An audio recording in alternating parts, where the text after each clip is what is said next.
तुमच्या भागातील महत्त्वाच्या घडामोडी, ब्रेकिंग न्यूज याचबरोबर बातमी मागची बातमी, किस्से आणि संदर्भ तुम्हाला जाणून घ्यायचेत? तर साम डिजिटल तुमच्यासाठी घेऊन आलंय नवीन पॉडकास्ट आज स्पेशल. दिवसभरातील महत्त्वाच्या घडामोडींचं सोप्या भाषेत विश्लेषण ऐका या स्पेशल पॉडकास्ट मध्ये. रोज संध्याकाळी 5 वाजता samtv.com आणि भारतातील सगळ्या अग्रेसर पॉडकास्ट स्ट्रीमिंग प्लॅटफॉर्म्सवर.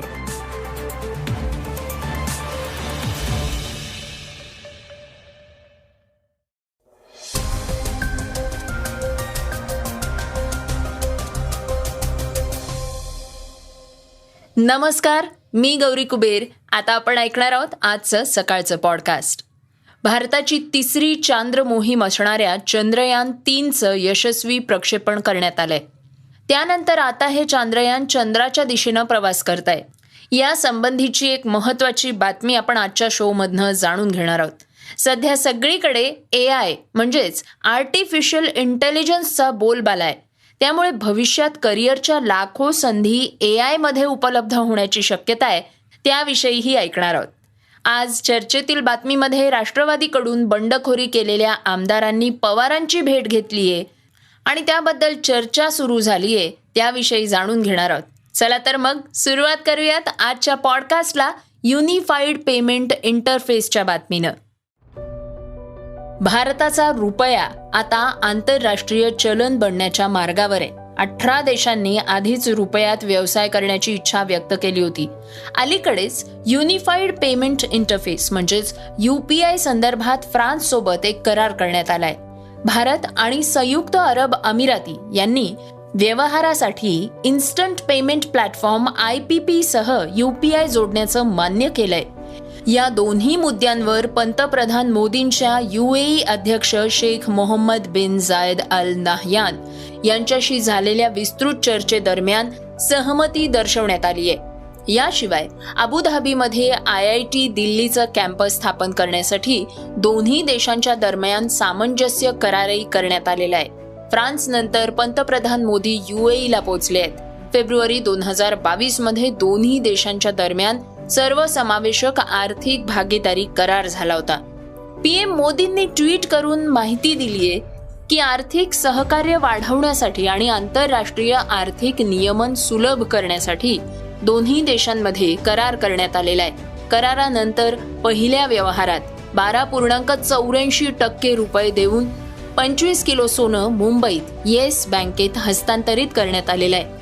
UAE भारताला 4थ्या क्रमांकावर सर्वाधिक कच्चं तेल आणि 2ऱ्या क्रमांकावर LPG आणि LNG पुरवतं. UAE मध्ये राहणाऱ्या भारतीयांना या कराराचा फायदा होणार आहे. लोक रुपे कार्ड वापरू शकतील आणि RTGS आणि IMPS द्वारे पैसे हस्तांतरित करू शकतील. त्यामुळे दोन्ही बाजूंनी गुंतवणूक सुलभ होणार आहे असं RBIचं म्हणणं आहे.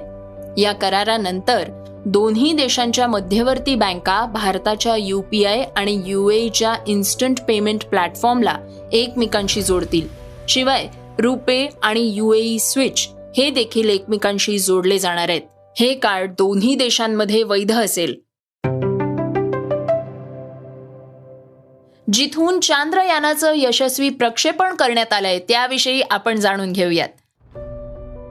भारताची तिसरी चांद्र मोहीम असलेल्या चांद्रयान 3चं यशस्वी प्रक्षेपण करण्यात आलंय. यानंतर आता हे चांद्रयान चंद्राच्या दिशेनं प्रवास करतंय. आंध्र प्रदेशमधल्या श्रीहरिकोटा इथं असलेल्या सतीश धवन अंतराळ संशोधन केंद्रावरून हे प्रक्षेपण करण्यात आलेलं आहे. मात्र या प्रक्षेपणासाठी हेच ठिकाण का निवडण्यात आलं? केवळ याच वेळेला नाही तर भारतातून अंतराळ मोहिमेसाठी पाठवण्यात येणारं प्रत्येक यान, उपग्रह इथूनच प्रक्षेपित केलं जातं. तर श्रोत्यांनो, याला कारण आहे ते श्रीहरिकोटाचं भौगोलिक स्थान. याच ठिकाणाहून पहिला ऑर्बिट उपग्रह रोहिणी 1A 10 ऑगस्ट 1979 रोजी प्रक्षेपित करण्यात आला होता. पण त्यात असलेल्या काही उणिवांमुळे 19 ऑगस्ट रोजी तो नष्ट झाला. जेव्हा भारतानं 60च्या दशकात स्वतःचा उपग्रह स्वतः अवकाशात सोडण्याचा निर्णय घेतला होता, तेव्हा इस्रोचे संस्थापक विक्रम साराभाई यांनी आपल्या जवळचे सहकारी EV चिटणीस यांच्यावर लॉन्चिंगसाठी एक खास जागा शोधण्याची जबाबदारी सोपवली होती. यानंतर 1968 साली चिटणीस यांनी आंध्र प्रदेशातल्या काही ठिकाणांची यादी तयार केली. त्या वर्षीच्या ऑगस्ट महिन्यात विक्रम साराभाई यांनी श्रीहरिकोटाची पाहणी केली. ही जागा फायनल केल्यानंतर इस्रोनं तिथं 40,000 एकर जागा घेतली. तर श्रोत्यांनो, जाणून घेऊयात की ही जागा इतकी खास का आहे. या ठिकाणाचं विशेष महत्त्व आहे की ही जागा विषुववृत्तापासून जवळ आहे. तसंच ही जागा पूर्व किनारपट्टीवर असल्यामुळं इथून 0.4 किलोमीटर प्रति सेकंद इतकी जास्त वेलॉसिटी मिळते. त्यामुळे पूर्व दिशेला जाणाऱ्या उपग्रहांच्या लॉन्चिंगसाठी ही जागा उत्तम मानली जाते. पृथ्वीवरनं बहुतांश उपग्रह हे पूर्व दिशेलाच प्रक्षेपित केले जातात. याशिवाय आणखी एक महत्त्वाचा मुद्दा म्हणजे असा आहे की या ठिकाणी जास्त लोकसंख्या नाहीये. इथं एकतर इस्रोचे कर्मचारी राहतात किंवा स्थानिक मच्छीमारांची वस्ती आहे. या ठिकाणाला पूर्वी शार म्हणजे श्रीहरिकोटा रेंज असं नाव देण्यात आलं होतं. 2002 साली याचं नामांतर करून ते Satish Dhawan space centre SDSC शार असं करण्यात आलं. इस्रोचे माजी चेअरमन आणि थोर गणितज्ञ सतीश धवन यांच्या स्मरणार्थ त्यांचं नाव स्पेस सेंटरला देण्यात आलं. तर श्रोत्यांनो, आता जाणून घेऊयात श्रीहरिकोटाला जायचं कसं. हे ठिकाण राष्ट्रीय हायवे NH5 वर स्थित आहे. याचं सर्वात जवळचं रेल्वे स्थानक आहे 20 किलोमीटर अंतरावर. सुल्लूपेरता हे सगळ्यात जवळचं शहर आहे आणि हेच सगळ्यात जवळचं रेल्वे स्थानकही आहे. चेन्नई आंतरराष्ट्रीय विमानतळापासून ही जागा 70 किलोमीटर अंतरावर आहे. इस्रोच्या परवानगीनं श्रीहरिकोटा इथलं लॉन्चिंग स्टेशनही पाहता येतं. प्रत्येक बुधवारी इथं पर्यटकांना प्रवेश दिला जातो. श्रोत्यांनो, पुढच्या बातमीतनं AI फॉर इंडिया 2.0 मोहीम काय आहे हे जाणून घेऊयात. सध्या सगळीकडे AI म्हणजे आर्टिफिशियल इंटेलिजन्सचा बोलबाला आहे. त्याचमुळे भविष्यात करिअरच्या लाखो संधी AI मध्ये उपलब्ध होण्याची शक्यता आहे. याच पार्श्वभूमीवर भारत सरकारनं AI फॉर इंडिया 2.0 ही मोहीम लॉन्च केली आहे. केंद्रीय मंत्री धर्मेंद्र प्रधान यांनी जागतिक युवक कौशल्य दिनानिमित्त याची घोषणा केली आहे. AI बद्दलचे सध्याचे बहुतांश कोर्सेस हे इंग्रजी भाषेत उपलब्ध आहेत. यामुळे भारतात कित्येक तरुण यापासून वंचित राहत होते. आता या मोहिमेच्या माध्यमातून AIचे कोर्सेस 9 भारतीय भाषांमध्ये उपलब्ध करण्यात येणार आहेत. भारत हा एक उद्योगप्रिय देश आहे. तसंच आपला देश आता डिजिटल इंडियाच्या माध्यमातून भारतातल्या ग्रामीण क्षेत्रातल्या तरुणांना देखील AI प्रशिक्षण मिळण्याची संधी उपलब्ध करून देणार आहे. हा कोर्स पूर्णपणे मोफत असल्याचंही धर्मेंद्र प्रधान यांनी यावेळी स्पष्ट केलंय. Skill India, grab your vernacular imprint, राष्ट्रीय व्यावसायिक शिक्षण आणि प्रशिक्षण परिषद तसंच Indian Institute of Technology Madras या सर्वांनी संयुक्तपणे ही मोहीम राबवली आहे. इतर संस्थांनी देखील भारतीय भाषांमध्ये टेक्निकल अभ्यासक्रम उपलब्ध करावा असं आवाहन प्रधान यांनी केलंय. श्रोत्यांनो, आता ऐकूयात आजच्या वेगवान घडामोडी. ओपन AIनं गेल्या वर्षी ChatGPT हे आर्टिफिशियल इंटेलिजन्सवर आधारित मॉडेल सादर केलं होतं आणि तेव्हापासूनच हा चॅटबॉट लोकांमध्ये चर्चेचा विषय बनलाय. मात्र आता US फेडरल ट्रेड कमिशननं ग्राहक संरक्षण नियमांचं उल्लंघन आणि चुकीची माहिती दिल्याबद्दल ChatGPT विकसित करणाऱ्या ओपन AIच्या कंपनीची चौकशी सुरू केली आहे. आता या चौकशीत काय समोर येणार आहे हे पाहणं महत्त्वाचं ठरणार आहे. कंपनीला पाठवण्यात आलेल्या नोटीसमध्ये AI तंत्रज्ञान उत्पादन गोपनीयतेचं रक्षण करण्यासाठीचे उपाय आणि डेटा संरक्षण तरतुदींबद्दल तपशीलवार माहिती मागवण्यात आलेली आहे. सकाळ माध्यम समूहानं नुकताच राज्यातल्या राजकीय परिस्थितीवर एक सर्वे केला. या सर्वेमध्ये अनेक धक्कादायक कल समोर आलेत. या सर्वेमध्ये राज्याच्या राजकारणात झालेलं बंड खरंच मतदारांना आवडलंय का?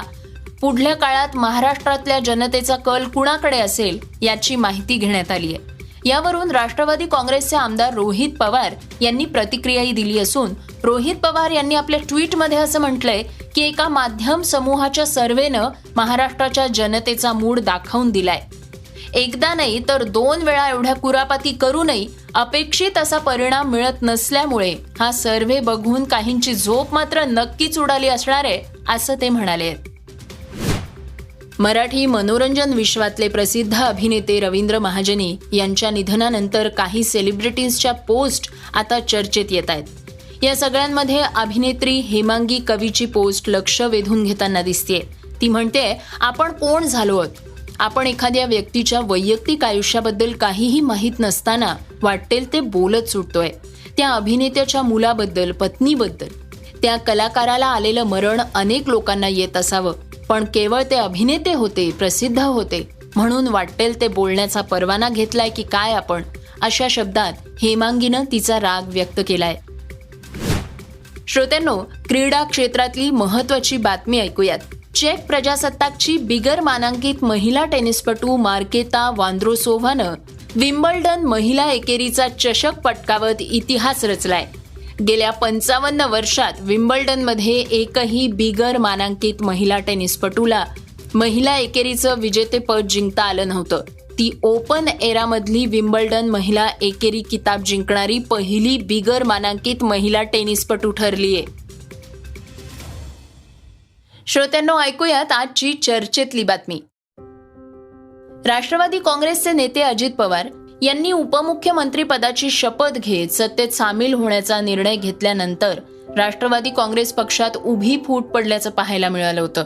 यानंतर अजित पवार गटातले सगळेच नेते अचानक शरद पवार यांच्या भेटीला पोहोचले. दरम्यान राष्ट्रवादीचे नेते प्रफुल्ल पटेल यांनी पवारांची भेट घेण्यामागची भूमिका माध्यमांसमोर स्पष्ट केली आहे. आम्ही शरद पवारांच्या पाया पडून त्यांचे आशीर्वाद मागितले आहेत आणि त्यांना विनंती देखील केली आहे की आमच्या मनात त्यांच्याबद्दल आदर आहेच. तसंच राष्ट्रवादी पक्ष एकसंध कसा राहू शकतो याबद्दल त्यांनी योग्य विचार करावा आणि मार्गदर्शन करावं अशी विनंती देखील केली आहे. यावर राष्ट्रवादीचे ज्येष्ठ नेते जयंत पाटील यांनी उत्तर दिलंय आणि हे उत्तर आता चर्चेत आलंय. ते म्हणाले आहेत, नुकतेच राष्ट्रवादीमधून सत्तारूढ पक्षाच्या बाजूला जाऊन शपथ घेतलेले सर्व मंत्री आणि विधान परिषदेचे उपाध्यक्ष श्रीयुत नरहरी झिरवळ आणि प्रफुल्ल पटेलजी हे सर्व उपस्थित होते. त्यांनी पवार साहेबांना त्यांची दिलगिरी झालेल्या घटनेबद्दल त्यांनी व्यक्त केली आणि याच्यातून काहीतरी मार्ग तुम्ही काढा अशी विनंती त्यांनी केली. त्यावर माननीय शरद पवार साहेब यांनी कोणती प्रतिक्रिया दिलेली नाही. आत्ता झालेली जी घटना आहे, आमची भूमिका चालूच आहे, आम्ही भूमिका घेतलेली आहे. आत्ता जी घटना त्यांनी येऊन साहेबांना भेटणं ही अनपेक्षित घटना आहे. याच्यावर आम्ही यापूर्वी कधीच विचार केलेला नव्हता आणि त्यामुळं याच्यावर आत्ता भाष्य करणं, टिप्पणी करणं मला संयुक्तिक वाटत नाही. ज्यावेळी आम्ही एकत्रित बसू पवारसाहेबांच्या बरोबर त्यावेळी काही चर्चा होतील. कोणाचा उद्देश आहे याविषयी आज सांगणं अवघड आहे. पण हे खरं आहे की त्यांनी पवारसाहेबांची दिलगिरी व्यक्त केली, झालेल्या घटनेबद्दल खंत व्यक्त केली आणि त्यांनी असं सांगितलं, मी ज्यावेळी पोचलो त्यावेळी, की लार्जर इंटरेस्ट लक्षात ठेवून एकत्रित सगळ्यांना आपण करावं अशी त्यांनी भूमिका व्यक्त केली. पवारसाहेबांनी याच्यावर कोणती प्रतिक्रिया व्यक्त केली नाही आणि त्या ठिकाणी काही प्रतिक्रिया व्यक्त केली नाही. आमची त्यानंतर काही फारशी चर्चा झाली. श्रोत्यांनो, हे होतं सकाळचं पॉडकास्ट. आजचं सकाळचं पॉडकास्ट तुम्हाला कसं वाटलं हे आम्हाला सांगायला विसरू नका. यूट्यूबवर सुद्धा आता तुम्ही हे सकाळचं पॉडकास्ट ऐकू शकता आणि त्या माध्यमातून तुमच्या प्रतिक्रिया, तुमच्या सूचना आमच्यापर्यंत जरूर पोचवा. सगळ्यात महत्त्वाचं म्हणजे सकाळचे हे पॉडकास्ट तुमच्या मित्रांना आणि कुटुंबियांना नक्की शेअर करा. तर आपण आता उद्या पुन्हा भेटूयात. धन्यवाद. Script and research Yugandhar Tajane, Neelam Pawar. वाचा, बघा आणि आता ऐका आणखी बातम्या isakal.com वर. तुम्ही हा पॉडकास्ट सकाळच्या वेबसाईट आणि ॲपवर सुद्धा ऐकू शकता. विसरू नका या पॉडकास्टला आपल्या आवडीच्या पॉडकास्ट ॲपवर सबस्क्राईब किंवा फॉलो करायला.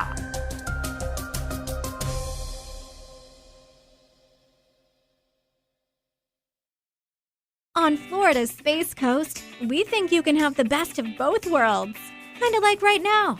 Driving, at your desk, maybe at the gym, but you're also grooving to some music. Visit us and you'll go to the beach and see a rocket launch or go kayaking and manatee spotting. It's all waiting for you on the only beach that doubles as a launch pad. Plan your adventure today at visitspacecoast.com.